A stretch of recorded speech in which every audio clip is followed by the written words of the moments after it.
Hola, bienvenidos a nuestro diálogo semanal con Helga Sepp-LaRouche, fundadora y presidente del Instituto Schiller.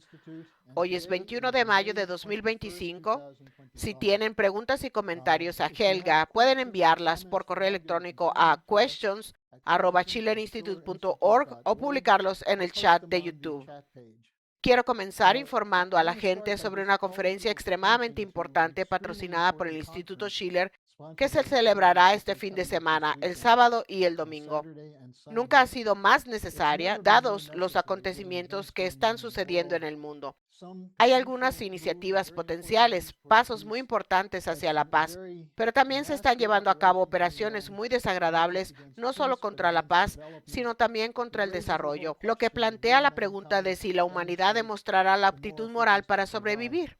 No hay nadie mejor para hablar de eso que Helga, así que Helga, dado este contexto de la confluencia de los acontecimientos y la próxima conferencia, ¿qué está pasando ahora mismo? En primer lugar, me alegra que seas mi interlocutor, porque el profesor Theodor Postol, quien debía estar hoy conmigo, tenía un asunto imprevisible a corto plazo, pero estará con nosotros la semana que viene. Así que, por favor, si esperaban ver al profesor Postol, tengan paciencia, estará aquí la semana que viene. La conferencia se celebra en un momento en el que la situación estratégica nunca ha sido tan turbulenta. Se están produciendo cambios radicales. Nos encontramos en una situación en la que es evidente que entre Estados Unidos y Rusia existe un intento muy serio de poner fin a la guerra en Ucrania. Hubo una conversación telefónica muy importante entre el presidente Putin y el presidente Trump. Estas dos grandes potencias nucleares se encaminan a poner fin a la guerra en Ucrania, que tenía el potencial, y esperemos que pronto deje de tenerlo, de convertirse en una guerra nuclear global. Así que uno podría pensar que la gente está contenta con ello, pero tenemos a los europeos y a los ucranianos en la disque coalición de los dispuestos, y es un nombre muy extraño que escogieron, ya que se refiere a la coalición de los dispuestos de la guerra contra Saddam Hussein en 2003, que como ahora sabemos, se basó en mentiras. Pero parecen estar intentando prolongar el conflicto de alguna manera. Eso es una cosa. Luego tenemos noticias no confirmadas, pero serias, en las que se está citando a funcionarios estadounidenses que tienen todo tipo de indicios, entre informes de inteligencia humana, observación de lo que hace el ejército israelí, que han firmado de que Israel podría preparar una guerra, un ataque contra las instalaciones nucleares de Irán. También en un punto en el que parece que las negociaciones con el gobierno de Trump podrían alcanzar un acuerdo pacífico.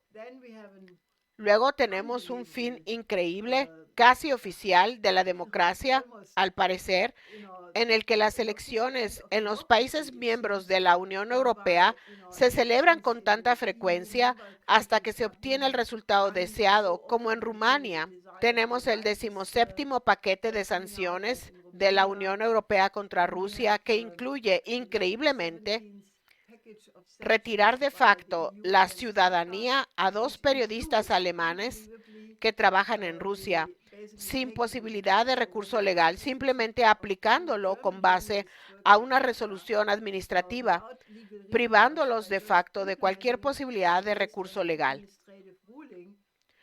Así que todos estos son acontecimientos realmente increíbles y demuestran que de la mayoría de los gobiernos, al menos en Europa, no se puede esperar ahora mismo un enfoque constructivo sobre cómo abordar la situación en Ucrania, ni el increíble genocidio que está ocurriendo en Gaza, donde el último informe publicado hace más de un día advirtió que 14,000 niños están en fase de muerte inminente si no son rescatados en las próximas 48 horas.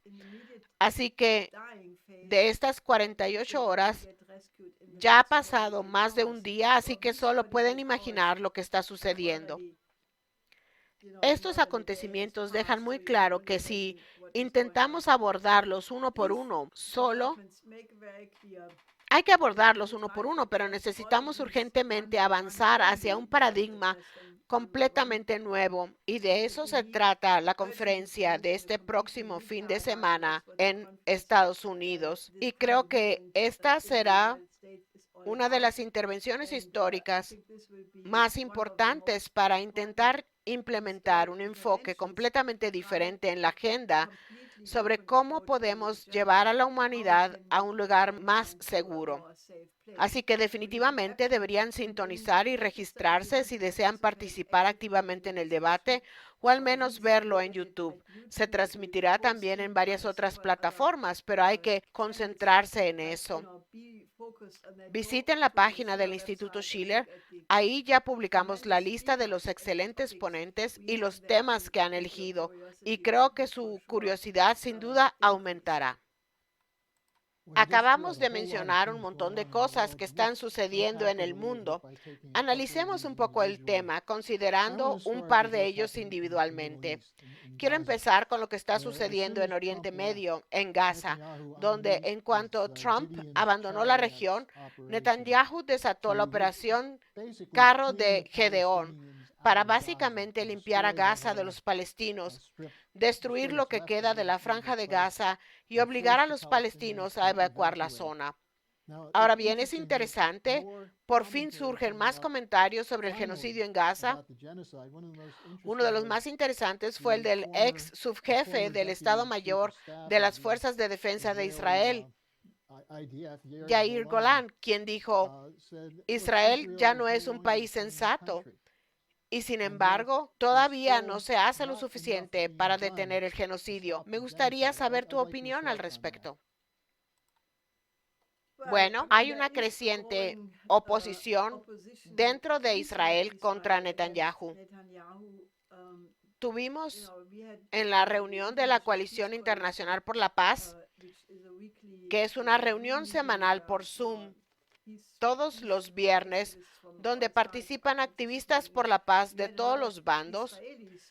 Muchos israelíes están a favor de un acuerdo y la paz en esta situación.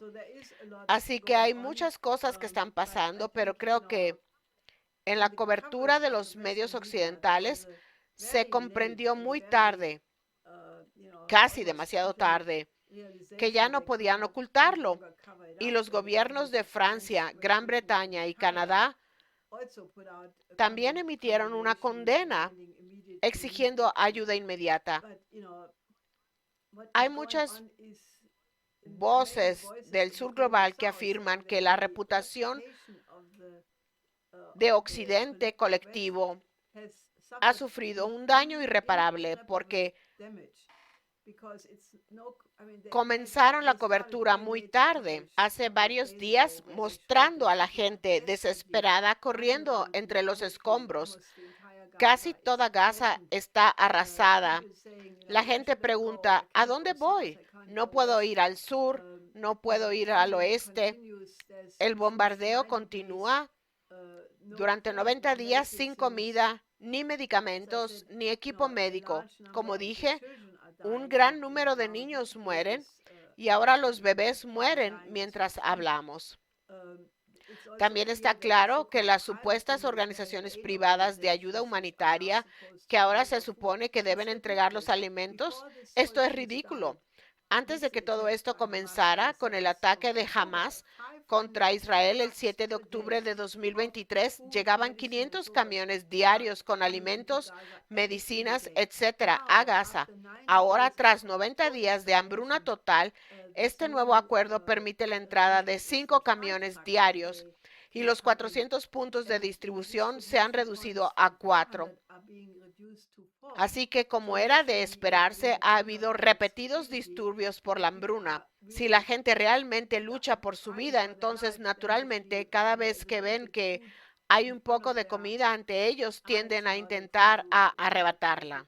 Y se desata la violencia y como resultado hay gente que muere. Es increíble y está muy claro que el gobierno israelí tiene un plan para exportar a los palestinos restantes a 30, 40 o 50 países de todo el mundo y distribuirlos. Es una limpieza étnica de facto. Y yo diría que la incapacidad de los gobiernos del mundo para actuar a tiempo y evitar esto, después de que la noticia se haya difundido prácticamente desde el principio, porque Al Jazeera y los otros canales la transmitían a millones de personas en todo el mundo. Y ahora estamos en la fase final. Y creo que esto dejará una mancha en la reputación de la comunidad internacional, porque todos somos parte de esto, lo que, en mi opinión, requerirá una acción extraordinaria, algo completamente distinto para intentar reparar esta increíble injusticia que está ocurriendo ahora mismo. Bueno, me acaban de llegar algunas preguntas y luego tengo una sobre la situación en Oriente Medio que es un poco más larga. Pero antes que nada, alguien escribe, ¿cree que las advertencias sobre una amenaza de ataque a Irán son algo que Netanyahu haría para desviar la atención del genocidio, dado que ahora está recibiendo más atención? En segundo lugar, alguien mencionó el hecho de que la explicación de Netanyahu para permitir algunos envíos de alimentos es porque quiere evitar cargos de crímenes de guerra. Así que tal vez puedas comentar sobre estas dos preguntas.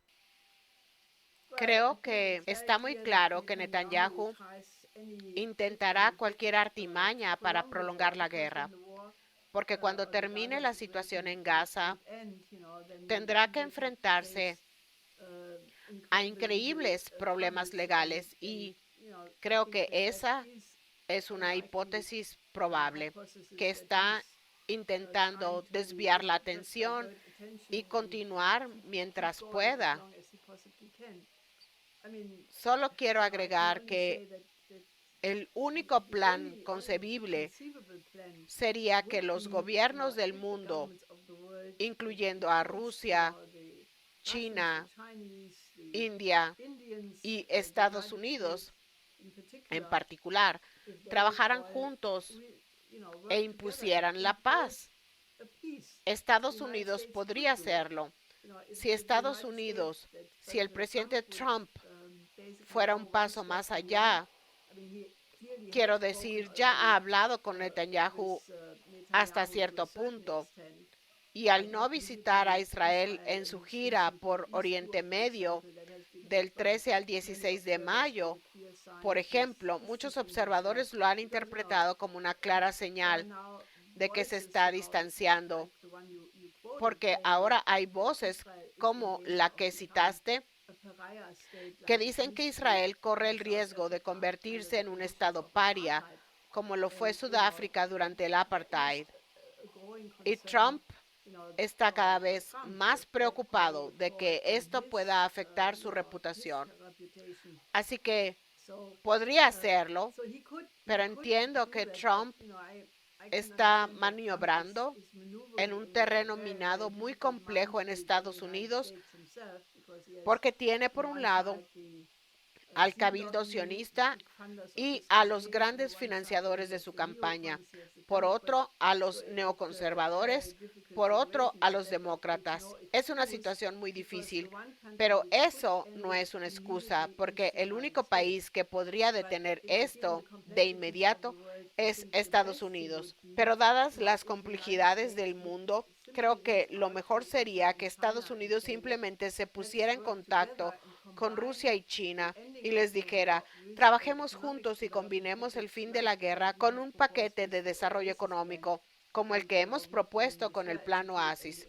Y nosotros en el Instituto Schiller y la Coalición Internacional por la Paz seguimos movilizándonos para que el Plan Oasis se incluya en el orden del día. Originalmente, nuestro enfoque era la conferencia del Consejo de Seguridad de la ONU sobre la solución de dos estados propuesta por Macron de Francia y Arabia Saudita, que se celebraría a principios de junio. Ahora parece que se ha pospuesto hasta finales de junio, así que tenemos más tiempo para movilizarnos, pero el tiempo apremia. Cada minuto, cada segundo cuenta.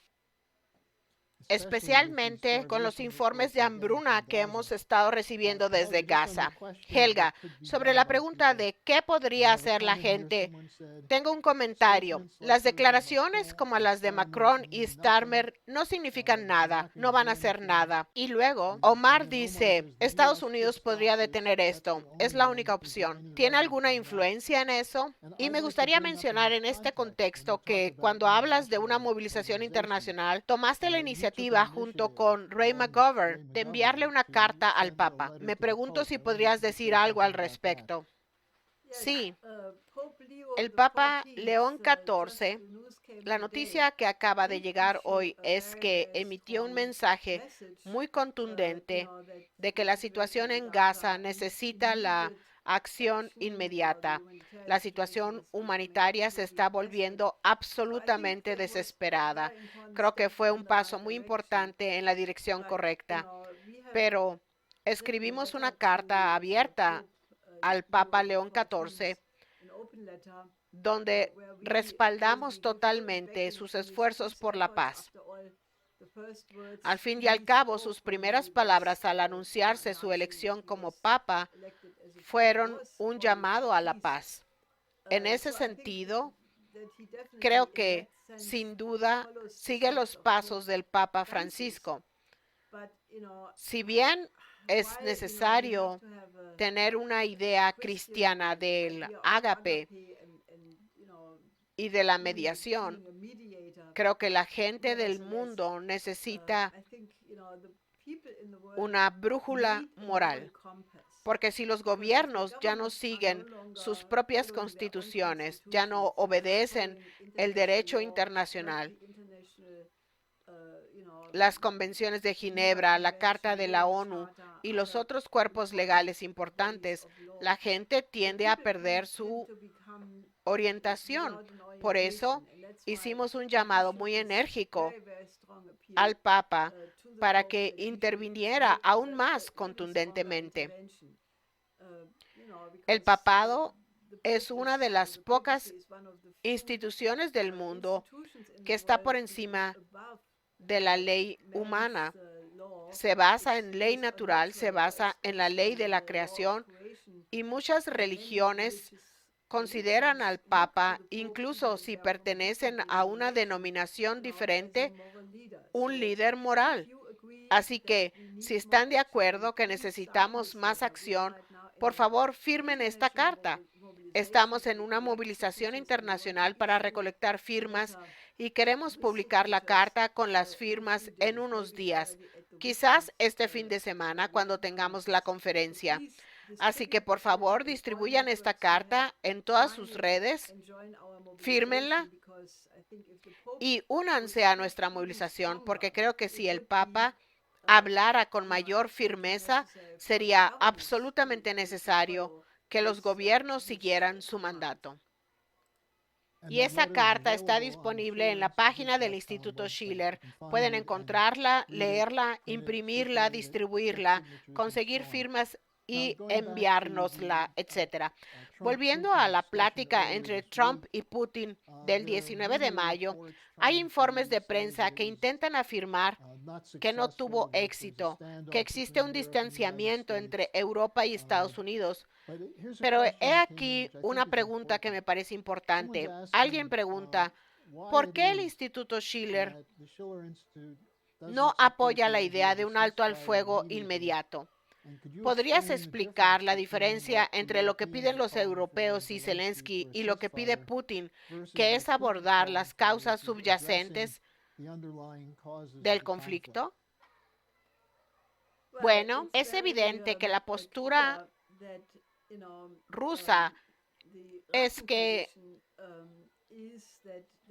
han establecido objetivos claros para lo que llaman la operación militar especial, es decir, la protección de la población rusoparlante en Ucrania. Casi lo han conseguido, liberando a las 4 provincias y a Crimea. También exigen que se aborden las causas, que no son solo los rusoparlantes, sino también que Ucrania debe ser neutral, que Ucrania no puede unirse a la OTAN y que no puede haber sistemas de armas ofensivas. Obviamente, eso está incluido en las 2 demandas anteriores, pero no puede haber sistemas de armas ofensivas emplazadas en Ucrania. Y no creo que haya nada en este mundo que convenza a Putin y a los otros miembros del gobierno ruso de desistir de esa exigencia, porque la consideran una amenaza existencial absoluta para la Federación Rusa, y por eso empezó todo. Y dado que esta fue la exigencia de Putin el 17 de diciembre de 2021, 2 o 3 meses antes del inicio de la operación, se hizo un llamado a la OTAN y a Biden para que otorgaran garantías jurídicamente vinculantes para las demandas de seguridad de Rusia. Esto lo ignoraron completamente. Biden respondió con un tono ambiguo diciendo que sí, que reanudaríamos las negociaciones sobre las armas, pero sin abordar en lo más mínimo el llamado interés fundamental. La OTAN también evadió la respuesta y es por eso que todo el conflicto se convirtió en una operación militar especial que, como han dicho muchos expertos militares, nunca tuvo como objetivo una guerra a gran escala. Como se puede apreciar por el tamaño del ejército ruso, solo 190,000 soldados se concentraron en la frontera con Ucrania contra un ejército ucraniano de 400,000. El exgeneral alemán Harald Kujat y muchos otros expertos militares han afirmado que, a partir de esa cifra, se puede deducir que el objetivo era precisamente liberar las zonas de habla rusa y nada más. Nunca se concibió como una guerra a gran escala, ni siquiera para apoderarse de Ucrania. Así que creo que la postura rusa es muy clara y también han expresado que si hay un alto al fuego y las potencias occidentales siguen enviando armas a Ucrania durante este alto al fuego, esto solo prolongará la guerra, aumentará el riesgo. Cada semana mueren un promedio de 6,000 personas, tanto ucranianas como rusas en el campo de batalla, y la situación en Ucrania se acerca a la desesperación total.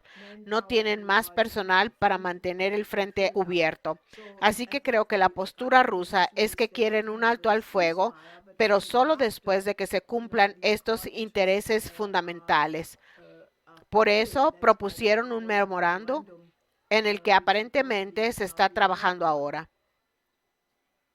Están escuchando a Helga Sepp-LaRouche, fundadora y presidente del Instituto Schiller. Helga será la oradora principal del primer panel este sábado 24 de mayo por la mañana en la conferencia del Instituto Schiller, y este es un panel extraordinario. Entre los ponentes se encuentran Dmitry Trenin, un reconocido experto ruso, Ray McGovern, Scott Ritter, Chas Freeman y muchos otros. Pero les insto a que se registren en la conferencia e inviten a otras personas a conectarse y escucharán mucho más a fondo de lo que podemos presentar en el diálogo de hoy. Ahora, Helga, quiero volver a la cuestión europea porque es evidente que los europeos no solo están saboteando una iniciativa de paz, sino que también están presionando para desintegrar a Rusia, lo que significaría una guerra. Y esa es probablemente una de las razones por las que el canciller alemán Merz se ha convertido en uno de los portavoces del partido belicista más radical. Ibas a hablar de esto con el doctor Postol hoy y de toda la cuestión de los misiles Taurus. ¿Cuál es la situación actual? ¿Sigue siendo probable que Merz presione para que se proporcionen estos misiles de mediano alcance que podrían impactar profundamente desde Ucrania hacia Rusia y que presione para dárselos a los ucranianos? Merz declaró hace apenas unos días que Zelensky podía confiar plenamente en él y en Alemania cuando le plantearon esa pregunta. 2 días después dijo, no es un problema real, pero en cualquier caso, si lo hacemos, no lo haremos público porque no es prudente informar a tu oponente de tus planes. Eso significa que quizás ya lo tenía preparado, quizás ya se han entregado, quién sabe. Sin embargo, el diputado del Parlamento alemán, Miersch, el nuevo secretario general de la socialdemocracia, declaró que los socialdemócratas siguen oponiéndose a la entrega del Taurus, porque convertiría a Alemania en una parte bélica inmediatamente. Así pues, en el gobierno de la coalición CDU-SPD existe claramente una opinión diferente, pero por desgracia, mientras tanto, se firmó un acuerdo estratégico germano-británico por el que decidieron construir nuevos misiles de largo alcance, 4 veces superiores al Taurus. El alcance del Taurus es de 500 kilómetros y por lo tanto puede alcanzar a Moscú, al Kremlin, que obviamente representa la amenaza definitiva. Pero se supone que estos nuevos misiles de largo alcance tienen un alcance de 2.000 kilómetros y alcanzarán a los Urales. Que Alemania y Gran Bretaña empiecen a fabricarlos en este momento es una clara señal de que no tienen un plan de paz, no tienen un plan para poner fin al conflicto ni para restablecer relaciones normales con Rusia. No se escucha a nadie hablar de esto.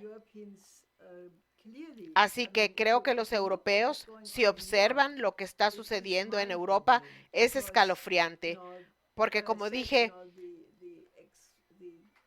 quitarle la ciudadanía a los ciudadanos alemanes, incluirlos en este paquete de 17 sanciones contra Rusia. Bueno, he hablado en los últimos días con varias personas que están absolutamente atónitas. No sabían cómo interpretar eso, porque de hecho significa que estos dos periodistas, Thomas Rupert y Alina Lip, que trabajan desde Rusia y por lo que veo son periodistas bastante decentes, muy minuciosos en la búsqueda de fuentes, en investigar las pistas, en verificarlas y en comprobarlas. Son periodistas, ¿saben? En una época en la que el periodismo aún existía como profesión. Algo que ahora dudo mucho porque la mayoría de los periodistas son órganos de propaganda provenientes de la OTAN. Pero en cualquier caso, sea como sea, dejar a la gente sin recursos legales, retirarles la ciudadanía, hay que asimilar lo que eso significa. Básicamente, cualquiera que se desvíe de esta versión oficial podría enfrentarse a un destino similar. Y en cierto sentido significa que sus cuentas bancarias serán congeladas, por lo tanto, no podrán pagar a un abogado para tener recursos legales. Los abogados, bajo las sanciones, tienen prohibido trabajar con ellos. Por lo tanto, es de hecho imposible acudir a los tribunales e intentar obtener justicia. Es simplemente una resolución administrativa que priva a las personas de uno de sus derechos humanos más básicos, como pueden imaginar que es la ciudadanía. ¿Y qué se supone que son ahora? ¿Personas sin Estado ni ciudadanía? Creo que esto es extremadamente grave y he notado en muchas conversaciones que la gente está realmente muy preocupada por esto. Tengo una pregunta más sobre la situación europea.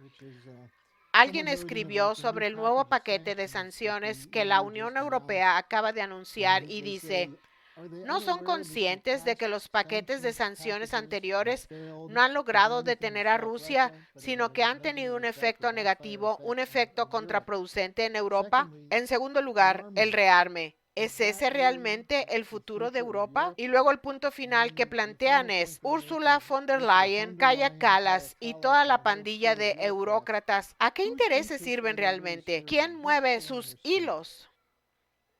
Ya puedo decirles que este 17º paquete de sanciones perjudicará mucho más a las economías europeas que a Rusia, ya que priva a Europa, a Alemania y a otras naciones de la posibilidad de colaborar con Rusia y de acceder al gas y el petróleo baratos. Von der Leyen incluso pretende promulgar una ley que prohíba la reapertura de los gasoductos Nord Stream. Todo esto es un desastre creado por ellos. La economía alemana y la economía europea en general están en caída libre. Las quiebras ocurren a diario. En Alemania, 2 o 3 de estas empresas tienen que declararse en quiebra a diario, con la seguridad de que este proceso va para largo. En Alemania nos enfrentamos a un posible colapso total de nuestro modelo. Hace apenas unos años, el mundo entero veía a Europa como un modelo muy exitoso, un buen sistema social, no como la economía de libre mercado angloamericana.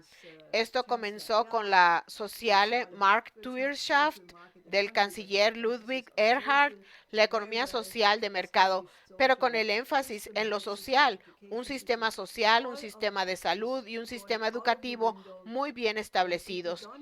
Todo eso se está desmoronando y si no revertimos el rumbo rápidamente, todo el modelo alemán orientado a la exportación se derrumbará, porque todo este dinero creado artificialmente, comparable a los billetes MEFO de Hallmark-Schacht, ¿a dónde va ahora ese dinero? Bueno, en cierta medida al complejo militar industrial alemán, con Rheinmetall y otros que han obtenido enormes beneficios, y a los especuladores de la guerra. Pero el impulso bélico no es lo suficientemente rápido, por lo que gran parte del dinero se destina a otros países productores de armas, a Estados Unidos, a Gran Bretaña, Israel y a todo tipo de países. Así pues, el dinero que representaría la deuda de las generaciones futuras es un desperdicio total, ya que cualquier inversión en la producción militar desde el punto de vista de la economía física se tira por la ventana, se hunde en el océano o como se quiera decir, no contribuye al bienestar de la población, es una máquina de hacer dinero para los especuladores y los belicistas.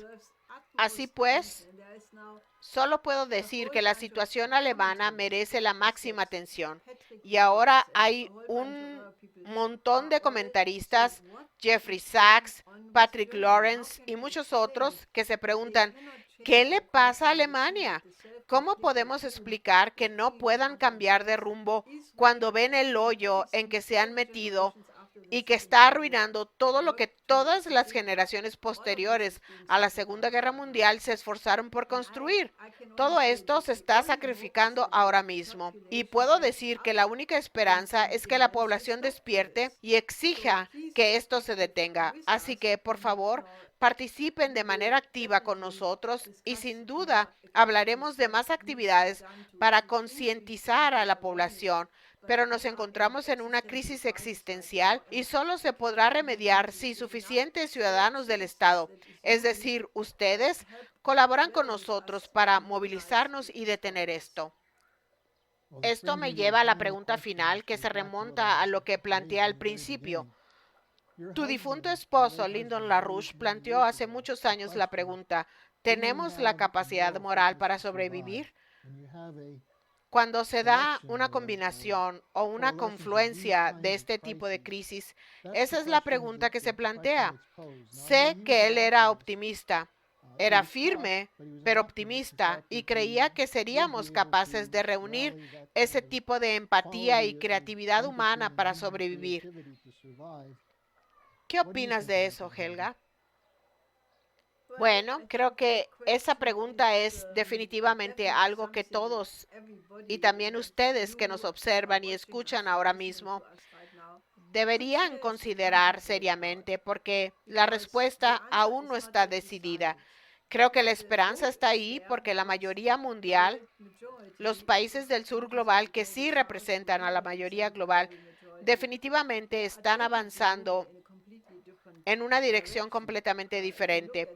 Si observamos los esfuerzos que están realizando para crear un nuevo sistema económico basado no en la confrontación geopolítica, sino en una cooperación donde todos ganan, con los 5 principios de coexistencia pacífica como guía de su política exterior. Creo que tienen una mentalidad completamente diferente y son pacíficos. Si observamos a los países del BRICS, África, Asia y Latinoamérica, el estado de ánimo es completamente distinto. La gente es mucho más optimista que en Europa y Estados Unidos.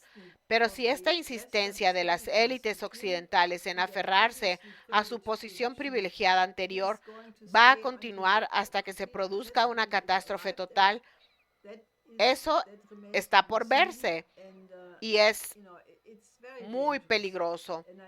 Y puedo decir que en un momento como este hay que movilizar lo mejor de uno mismo. Hay que pensar, ¿cuánto vale mi vida? ¿Por qué estoy aquí? ¿Cuál es el propósito de la especie humana? ¿Es la especie humana algo diferente a los animales? Puedo asegurarles que ningún animal, ni un oso, ni un león, ni una serpiente, ni ningún otro animal considerado repugnante, haría jamás lo que algunas personas que han renunciado a su humanidad son capaces de hacer, porque solo matan cuando tienen hambre y cuando el hambre se calma dejan de hacerlo. Pero lo que está sucediendo en este planeta ahora mismo, por codicia, las ganancias y los privilegios, va más allá de lo que cualquier animal jamás haría. Así que en un momento como ese deben preguntarse, ¿dónde puedo encontrar los recursos en mi interior para enfrentarme al mal que me rodea? Y por eso deberían fijarse en figuras como Federico Schiller, Ludwig van Beethoven, Confucio y muchos otros grandes pensadores, porque ellos abordaron estas cuestiones a un nivel muy avanzado. Y por supuesto, mi difunto esposo, Lyndon LaRouche, quien ahora es elogiado por cada vez más personas que dicen, tenía toda la razón, predijo todo lo que está por venir. Si ven algunos de sus discursos, videos y artículos antiguos, es asombroso, muchos son tan reales como si hubieran sido escritos hoy. Así que ese también será un tema de nuestra próxima conferencia y creo que aún hay tiempo para reflexionar sobre todo eso y decir básicamente, estamos en una situación en la que definitivamente debemos darle prioridad a la humanidad, no a un país, sino a la humanidad. Y luego, de alguna manera, debemos poner el interés de nuestro propio país en sintonía con el interés general de la humanidad en su conjunto. Y entonces todo puede encajar y resolverse. Pero sean activos, creo que la indiferencia es el peor pecado ahora mismo. Así que pónganse en marcha y únanse a nosotros este fin de semana mientras nos movilizamos para doblar el arco de la historia hacia la justicia. Yo seré el orador principal del tercer panel sobre el Plan Oasis y el Plan LaRouche para crear 1.000 millones de empleos. Helga será la oradora principal del primer panel. Helga, nos vemos entonces. Sí, hasta el sábado.